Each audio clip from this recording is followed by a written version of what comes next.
Hallo Freunde der analogen Unterhaltung.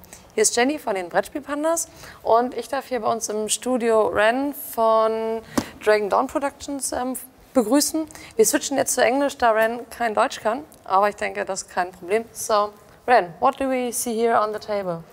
Well, this is the first view of the German version of the Factory 42, our 2 to 5 player worker placement game set in a fantasy world which is filled with Marxistic dwarves. Everyone knows that all the dwarves are naturally Marxistic and they live in a steampunk society. And this is a game that depicts, factory life. It plays 6 days, 6 rounds. Okay. And the 7th day is for drinking. Okay, dwarves are always drinking. Yes, yeah. That's why it's easy for us Finns to create games about dwarves, you know. Okay. Great. Okay, so in this game, what you do is that first you are having a place in here for requisition. That means that you are filling out forms to government that, okay, send me coal, I need beer, there is need for mushrooms and so on. And depending on which position in here you are, you get to put things in the middle, for the common pool. You get to have a rosette and you get to skim something on the top, okay, which is essentially, stealing from the government, but this is a nicer way to put it. And then you take something, the things that went into the common pool and you drop them in here. Ah, okay. All of those resources. And this is called the Tower of Bureaucracy. So something goes in and typically something goes out, but not exactly what you were expecting because, bureaucracy. Then you pack the cards in here. Each meeple gets to pack 1 to 4 cubes that actually fell out the bureaucracy tower into a cart. Then you smuggle something extra into the carts and then you actually ship it. And right now, for instance, we have a situation where the pink is packing a cart that is actually being shipped by the the beige player. So very likely they would like to have some sort of a discussion that, are you paying me something nice so that I pack something useful into the cart that you are about to ship, or do I just put the most awful scheisse in there? And then, well, that's your problem. After that, we burn anything that is left to create steam. The steam is common supply, everyone uses that. Then we have the Inventors Guild, where you can improve your game engine by having these marvelous, nice inventions like, I don't have an idea what is it. What is this? Transportauftrag. Yeah. Well, Gib ein Bier und 2, was ist das? What's that? Steam. Gib ein Bier und 2 Steam aus, um 2 beliebige Eisenbahnwagen zu tauschen. Oh, now I know what it is. It's a very nasty thing. It changes the situation of 2 different cards. It's nice for stealing someone else's card. So that's what happens in here. So you get to have one of those, but it's still face down at that stage. Then you can visit also the neighboring embassy. You remember this was a dwarven community, so you can visit the elven embassy. And the elves will provide you some additional goals that you can build in your factory. They are not exactly what your government wants, but they could be more lucrative and fun. Then you can also do some trading. Remember Marxistic society, so no money, but you can do straight trading. Trading routes are, of course, different every round, so so you really don't quite know exactly is gold valuable next round or not. It could be. So that's a little bit of unpredictability. And the last part of the main board is the accounting, which is essentially, cooking the bookkeeping so that you get some victory points and you provide some resources for the poor accountants. Everyone has also their own gaming board where you have the actual factory lines and a possibility for research, which you use to research these, or the standard improvements like the crane and the incinerator and warehouse expansions. So you have seen already the English version of this game. So what's different in the German version? Yeah, I think that's the important thing. So are there any differences? Yeah, we have been asked that you would need to have a place to move these cubes. So when things go through, you can actually move these cubes like this. This is much handier Earlier on, you had to one by one pick these out from here, and that. And now you can use it like a shuffle. Okay, nice. So this is one of those things that is new, and it's actually the whole tower is much more sturdy. What else is, of course, it's translated. Then we have these fancy new cards. That's the Pimp My Ride set. So you can actually have, instead of these cardboard cards, you can have... Okay, there's some deluxe equipment that you can buy additionally. Yes, so this is something that is available. And the black market, this is the black market add-on. So instead of the standard operate, this one, you can have a black market. This is a catch-up mechanism for the player who is last in the scoring. So it's allowing you to have a little bit of extra effort. And I think those are the most important things. Of course, there are a few small details like instead of purple cubes in here, we have now actual mushrooms here, which is, and beer is like a mug of beer and not a cube in print. So it's easier to see which cube is which. And some of the cube colors are also improved. Other than that, we found out that the game itself works really well, and we didn't need any changes in the game except the translation. Very nice. So we concentrated time to make some extra things. So we, for instance, did the Ukrainian promo deck. Okay. So we believe that it's exactly very wrong what is happening in Ukraine.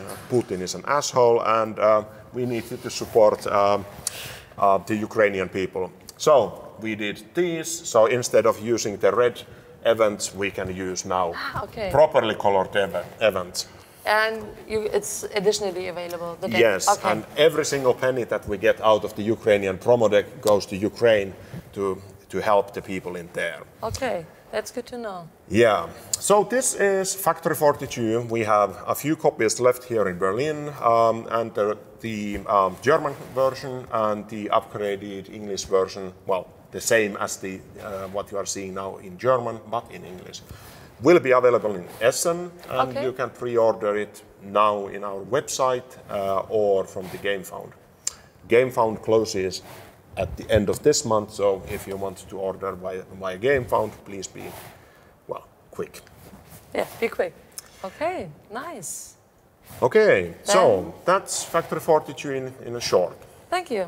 And we switch to the other game you bring along. Yes, this is White Hat. And White Hat is a trick-taking game. It's essentially a reprint or redone edition of our earlier Black Hat. And unlike many other trick-taking games, this is actually meant for 1 to 6 players. We have a solo mode for a trick-taking game. I don't know that many other games that actually have solo mode, which are, well, working. And this one does. What it actually offers is that you play a normal trick-taking game with numeric cards like this, and you are wanting to win only the tricks that allow you to move in the game board the best. So it does mean that you don't want to win every trick, you just want to win the tricks that are benefiting your own, own game and own situation. Like with the earlier game, Factory 42, when I explained that some things have changed, well, in here that's the case as well. These are new, so in the earlier game you had only one end goal, but now you have several different ones. So you can either play it so that you shuffle the deck and don't show what is the end goal. So the end goal is only shown. It's hidden and then only shown at the time when someone actually goes there. Okay. And we have more of these tiles. There are 5 places for these tiles in the table, so you can actually change your.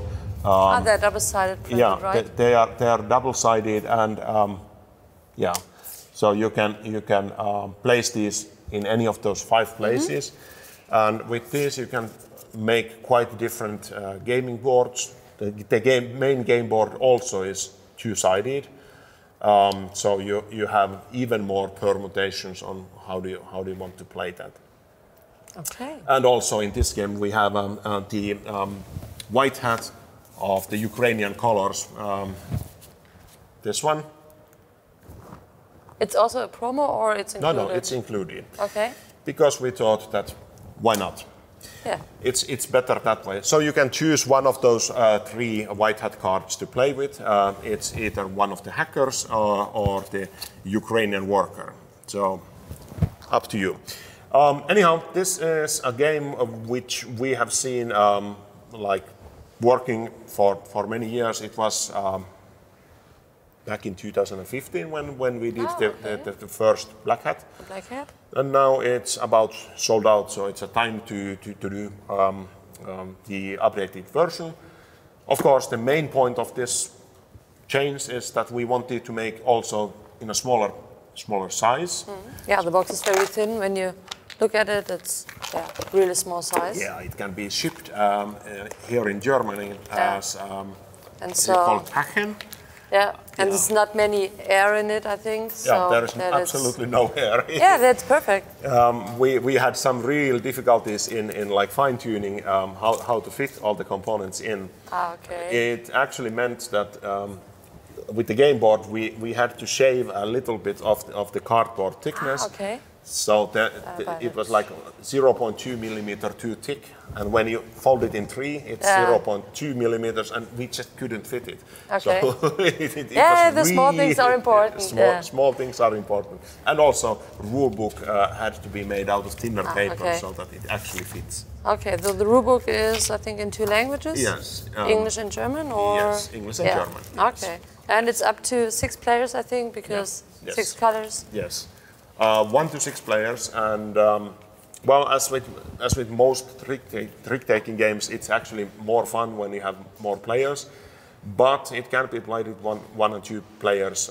For 1 player, like I said, there is a separate solo mode, and for 2 players, we have the old kind of robot variation where you play essentially a 3-player game, and one of those is a robot that plays along with you. Okay, very cool. Yeah. Questions on either of the games? Okay, you say in Essen it's available, because I think when the audience is watching the video, Berlin Con is over, so both of these games are available in Essen. Okay, and pre-order and pick-up Essen is possible on your homepage. Pickup is not because it's so difficult to arrange that reliably. Okay. So what we have found out is that it's easier if you want to buy a copy in Essen, just go and buy. We should have enough copies in Essen. Okay. To not run out copies. Of course, if that happens, we are not complaining. Then situation is really good, but I think it's a little bit unlikely. We are having the almost entire production run in Essen. Because, God forbid, there could be some delays. Something, yeah. Yeah, well, China, it's nobody knows what will happen. Unpredictable, and at the moment it's a little bit difficult to get the games via train through Russia into Germany. So yeah, well, but hopefully, fingers crossed. Yes, we have everything in Essen. That is the plan. Any other questions? No, at the moment not. I think. Yeah, thank you for being here and for explaining both games. Yeah, thank you. It's a pleasure to be here. Okay, dann sage ich okay. bye See bye. you in Essen. Wir sehen uns. Tschüss.